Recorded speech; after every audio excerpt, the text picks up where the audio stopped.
tuni lapa na hin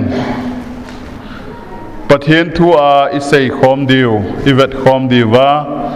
kahin dei sa chu gospel look bung som ni le thum chang som thum le kona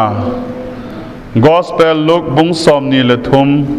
chang som thum le kona ahi hin sim do inkati gospel look bung som ni le thum chang som thum le kona chu in aki khaiza khangilo te ni khat chun azon hovin nangma krista chu nahi loham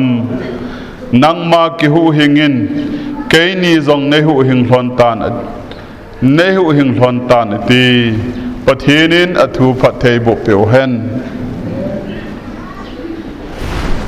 pakai jesu krista hi tu din munahi crossa akikhai lai hung hi ding hi crossa akikhai lai ta hin thu man tam ta sagi anasayin hi aila crossa akikhai hin ama se akikhai pon aziet aveya hin mini gucha michom tol that migilo teni zong hi anakhai tha win hi hilaya ihe diwa ka dei sa chui pe ham tial hin jesu krista hi chon set na him nei lo hin ai wanga mi chon seteni chu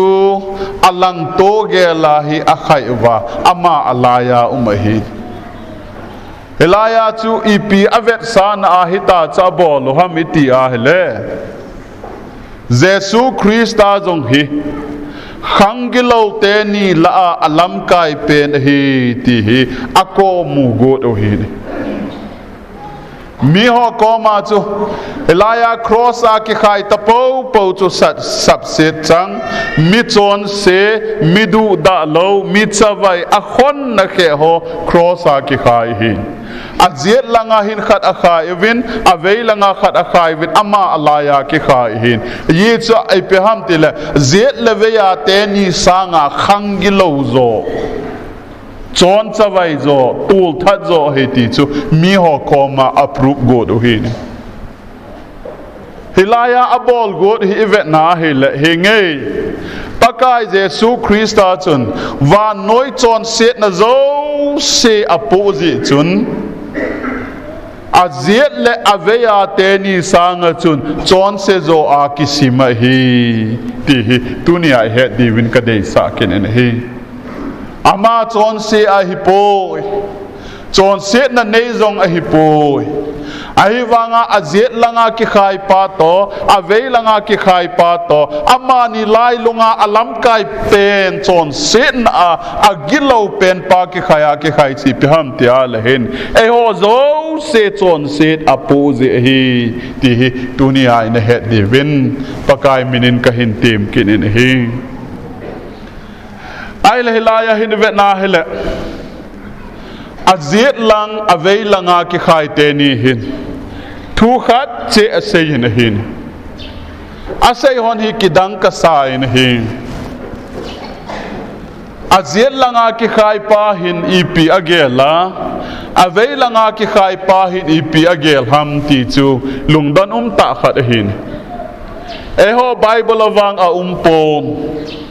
thu sim khat na hiti hin kan sim do in hi ata aham zong ka hedi pon ahi wanga thusim seya chapang thusima aseu asut thu hiding ham ahi lowa hele ata ta an hiding ham ata hidinga zong aga kilom kum zong au min hi pakai jesu krista heronin asile khathim ho koma nahum kile diu a na nai he che diu ati chun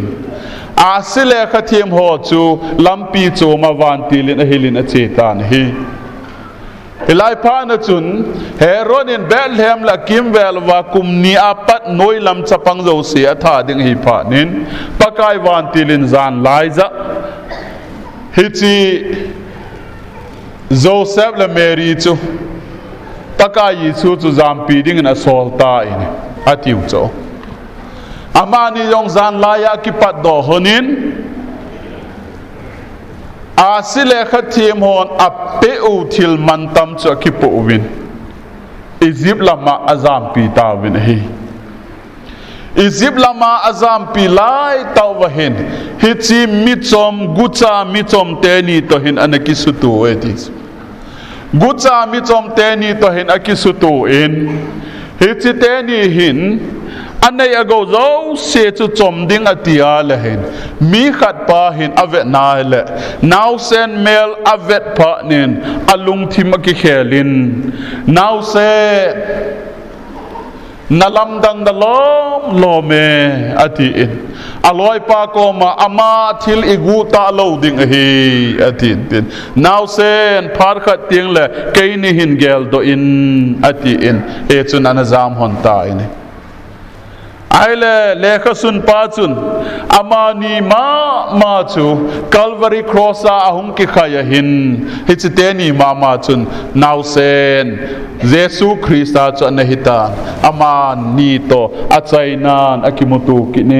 ตีจุนทุสิมกันสิมโดอินฮีฮิจิเซียจูขัดปาหินอาเจียนลังอากิเขียนเบปาหินอัตตาสันฮิดิงฮัมวังกะเฮปูนอาเวลังอาคิขันคิขายปานอาคูเตนีจอดปีอาคิกิลตาอาแกงเตนีจอดปีอาคิกิลคุมตาฮิจิไลตาจงจุนจอนเสียดอโบลนลายจินฮีกันกุเตหะตาขายขมินาสารมนนาเซจูเอลายหินอโคดอแกงอโคนากุศลนดิงทิลเซบอลนดิงจงจูคิกิลเบตาจอนเสียนลำปีอาเจียนดึงอาแกงเตนิยองจูจอดปีอาคิกิลเบตาอาฮิวางหินอบอลไทยสุนจูจอนเสียอบอลนาลายจินฮีจอนเสียอบอลนาลายจิพิฮัมติเลกิเลตซาอาหินนาลายเจติโจทุพลาวเซนานอากามามังนาลายจินนังมาจงปะเทียนจัปานฮีเลนังจงกิหูหิงินหลังเกยนีจงในหูหิงตั้งแอมอตีอินอาขุดเตนีทิ้งกิลากิกิลเบอาแกงเตนีจงทิ้งกิลากิกิลเบนาลายจนอาบอลเทยสุนอาสุนจูจอนเสียดบอลนานอามังนาลายจนเฮกโซปิเตหอตูนินจงเวทโมเฮาบุงมีเตหอเอหอจงฮีเวทนาเฮเลกัลเตียบุงนีจางสอมนีลังสิเวนาเละคริสตาโตทิ้งเปลากิเขตเบธาอากหิตาฮิตัวกหินฮิเอ้ไงลุปาเยซูคริสตาวางาหิงกหิอติตาโจเยซูคริสตาตาสนาเยซูคริสตานุงจุยฮอโจเซฮีเอดิสอมทุมเลทุมาทิ้งครอสาเยซูกิเขตเบลายาจูเกยมกะซาโอหิตานนังจงนะซาโอหิตานฮีอาฮิวางาฮิอาคิเขตเบะวางหินฮิลายาอเวลังอาคิเขนเบะปาตบังบังอินขุดละแกงที่กิลากิกิลนากิกิลวางหินบอลเทสุนจอนเซตบอลนาลายดิงอินาลายวินฮีไงติโมอากิใจดิงโกนเกียจอนเซตบอลนาลายกอยฮัมอาเวลังอาคิเขียนเบปาหินเขาบุงสุงหินปาเตนูเตนุงะโกลังจาเตนาวเตโฮอิจัดอิดีเวมอาเวลังอาปาตบังหินอาบอลเทสุนอัดใจนักเกจาจอนเสียดบอลนาลายโกนาปาเตอิจานฮัมขัดนูเตอิจานฮัมขัดอากาคุมตำลังโฮเดหินนะอัฐานจงตุตะโลไอวางเห็นอากัมปาวหินจอนเซตบอลเตดิมีพินลุงหางเตดิอีปิทูฮิกิเซยเห็นนังเลอันนาเตอันนาเป็นฮิกามังเทยเดมตินาลายจอนเซตบอลกูจงคิวมาฮิโซ ahipo Jesu Christa nong zui nahi a Jesu Christa ta sana them chang pa them chang nu nahi le nang ma jong hi Jesu Christa thing pe la ki khet be tha a chu zawa nahi ta nahi thing pe la ki khet be ta le hoi lai khot chu naman go na chon set na bol te te go nam hoi lai keng chu naman go na chon set bol na dinga zang khai ta a hi lam zot go na lai nahi ti hituni pa na ka sei do nom hitsi pa banga hi na bol thei sun chu na lung thima na kam pa wa na to a chi na lai ni mi zan ham khan hi ka ve na hele zot pi in amat zo lo zot pi in amat wa nga man zo lo wa chon set bol go te te azot pi bot do a chon set bol dinga ki go te te jong ki na la yin te ka ti ai pol wang chuni pi siam te la chon se ho la a chon se pen ka he ti chon se ho la a sang pen ka he ti chon se ho la chon se pen a sang pen ka hin a hi wangin Krista to thing pe la ki khet be tha ka hi ta kaya hing ka hita po kaya hing ka hile thing pe la ai ki khet be ta ling lu khu ki khua khu ke yong ka zaw hita in a keng thing ki la zot pia ki la khu ke yong ka zaw hita ka zaw ta le hoi la ya ch ka hung kum la chon set ka bol te te do na chon set ka bol lo din a hita ti chu a ye chu ke edi som thum le thuma thing pe la ki khet be tha ka hi tai tu ni hin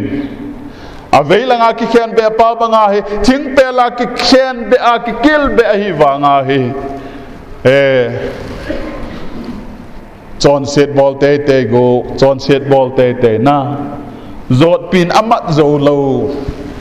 wa chon set hum bol te te na ole thi so wa khu so mat zo dam la ke hetalo chon set bol na dinga jang khai thena ki na lai hi mi pa te ho minu te ho nunga gol lang ho Christian hi zo nunga hin mi izan ham khat hi aveilanga ki khen be pa hi diu ka ta sanin hi aveilanga ki khen be pa hin kho hi nang hin kho ta ki to ding hi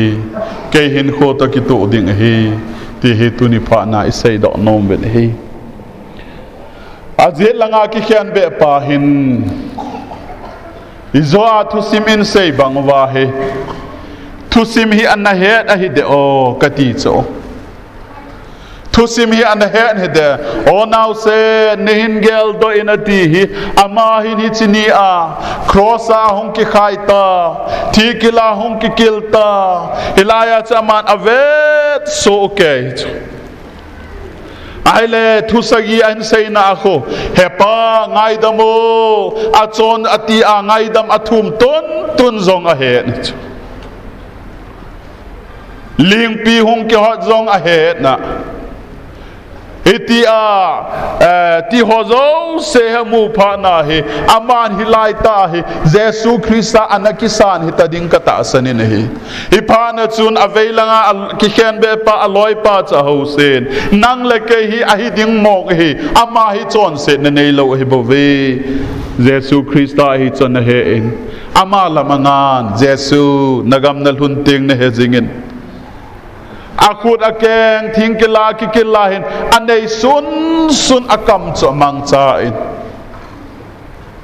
Jesu nagam dal hun teng ne hejing til apet pe na pakai ni pisem tabia ka sei pi nahi dunia hi keima to ilhun khom ding a hita pathin thang bat men na angei dan cho tu a hi kei to ilun khom de tai paradise pakai Jesu to lun khom de anno ding dan cho alau pi ding dan cho aji lo he le hin vetango pakai Jesu Christa cho zutu to gilkha ahalovin adon sa govin hin amana don pun hi ibola juthu la gil kha ke hal chu ki don sa ham chal hi chi chu ahin don tiang wa hele thi kila ki kila jot pia ki kila hi chi cross a ki khaya atho chu all ding hin chu le mo phel pol ding hin ngol ding hin thi kila ki khai lam chu he loading hi ti hin a hi wangin pakai in chi chanom pun hi mi ho ki khai banga ki khai hi pon wa noi chon set po a wa noi hu hing dinga ki khai hi zen echi gil kha to zu ki hal jong chu adon nom pon ama ada in hi aile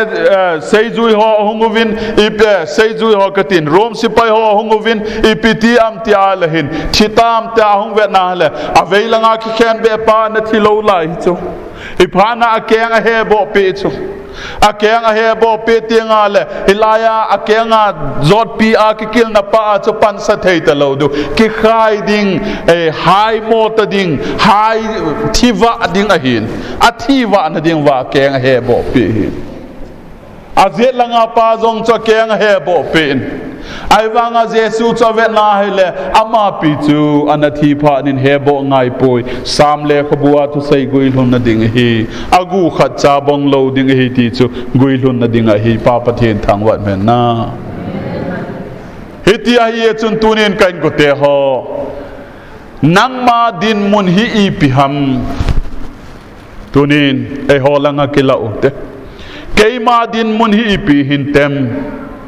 Jesu Christa nunca zuje kati zo nunga hi ipipen ta hi ka zui hintem ipipen ta hi ka bol hintem hoita en veute avei langa ki khen be pa chu na hi am azet langa ki khen be pa chu na hi am hoi chi zo chu na hi am na bol thai sun suna chon set bol te te dinga ki go chuni am jesu keiwang a ki khai ka hita ka khut ka keng hi thi kila ki kila hita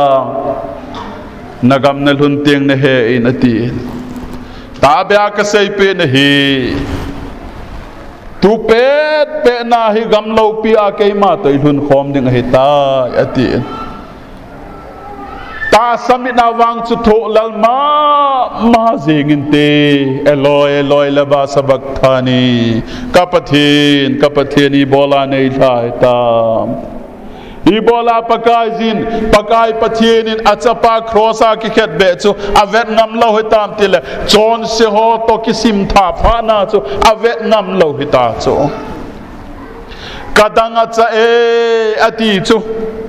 ama chu ta sa 100% mihing ahi je ahi dang cha na yong chane hin tin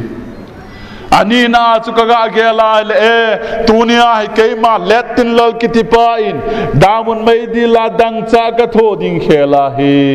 ama in cross a hi dang cha tho hi tan ti ka ti cho na ai lei chu wa chi pe se yam ti a lehin akichai ta tin asam ta hu hing na na chu atong chai tai pa pathin thang wat hen lang Genesis bung thum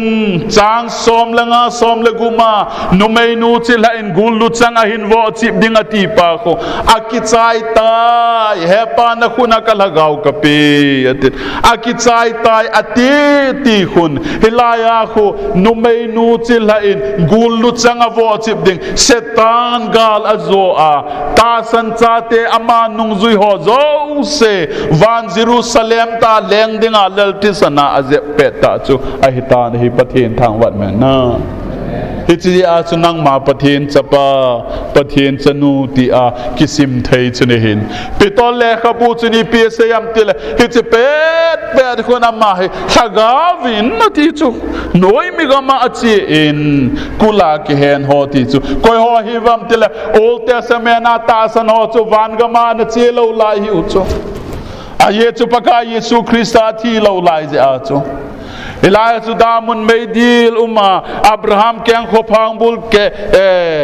dania ana umai chu kilen to thelo damun meidila chu alhagawu a Krista ta san lo zo se chu meyin ahala a ta san ho zo se chu alhagaw Abraham keng khopang bula chu khom hiwen ipana chama hi Abraham keng khopang bul ho ko ma khoi psem agal zona thu aga seyati chu pitolin aga seya hi ivet kinal efesalang hun vet kinal ama ho zo se chu thana ko na ahung thoni hun apui tovin wana koitan hi pa pathin thang wan hen na tu ata san ho zo se athi thi hi wan ka ma che ding a hitan Abraham keng khopang bula che ding a hitapoi iti hituni phana sei do nom win hi hitidinga chupakai nang na cho hi hitidinga chupakai jin nang na len hi ti hituni ai sei do nom win hi ya chu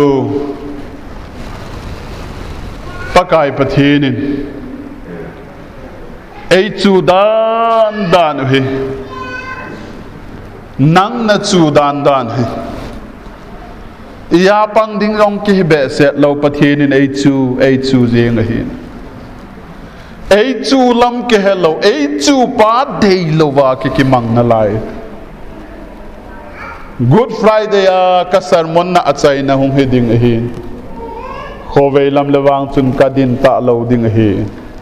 program manual kaya ding hin farewell kumalhun lo wangen farewell danin ka gelin hi aye chu Good Friday program hi kaya ding atsay na khe hiding hi hizong la ka ngai lu ho bung mi te ho tuni a ka sai do nom chi pi ham ti a len nang din mun hi ki su chenin nang din mun hi ki su chenin azet langa ki khen be pa chna hi le o al nun nom na dinge avei langa ki khen be pa banga chu akhut akeng thing ki la ki kil be wanga pangte te ya chon set bol go te ya na ei mi te hi ki hi po le o ikikil na jot piyong chu kibot do entin chon set ga kibol nom na lai mai the chon set bol di ithano dan chon set na dinga ipan nom dan hui kai kalunga dong en hi chon set ni nang ngai lut lo hel chu su mang ding su chat vai ding ya chu ECT trio hon la na sa chu na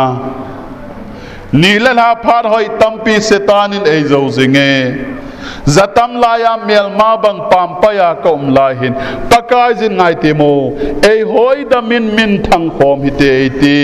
pakai jin ama to min thang khom ding azet langa ki khen be pa zbe tango ama to nun nom khata hi ama to khom ding da lo pi ta ding ti la ya hi setanin jong ama to min sit pi ding ei ti cho nunga gol san chapang hon jong hi chi hi ke thei mong lo ta sangai chat achom sit to hitilei sit achom sit to na tuni zinka su nilha I program o kichaya yong la koni za he nam koi ham khat dinga fair hi pai yeng di cho achom sit to hi banga chom sit na I phat nei sun sunu chon sit bol na ki mango te na lai vetango availanga ki khen be pa hi phat anei sun hi chon sit bol na amanding e ho long hi ni ve na le ikilo dan hi ka he poi na ama yong hi ei mi ho hi dham ti yong kalung dong hi cho phat anei sun hi chon sit bol te dinga ikigo du ki danga hi cho na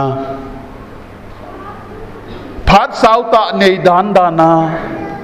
ahing so ding dan na adam so ding dan na ki yelin tin chon set ki bol man lel khan te a chon set bol dinga ha pana ki pango hi ai poi chon set nang nangai lu poi chọn sẽ nên năng na ít bôi chọn sẽ nên su mang ding su min sẽ ding su chát vai ding na gột hi bồ về thì hi tu ni pha na ka say đó nom hi ye chun tu nin so pite ho azit langa ki khen be pan wang apart anei sunin pakai a berlin pakai nagam na lun tiang la ne he in atila pakai jong akipa ma in phat nei sun chong chakhet pung jong hitalo a minute jong hitalo second tabang hin ko aman lai ta ki chai ding ko na pakai ne he jing antila pakai apam pai lo cho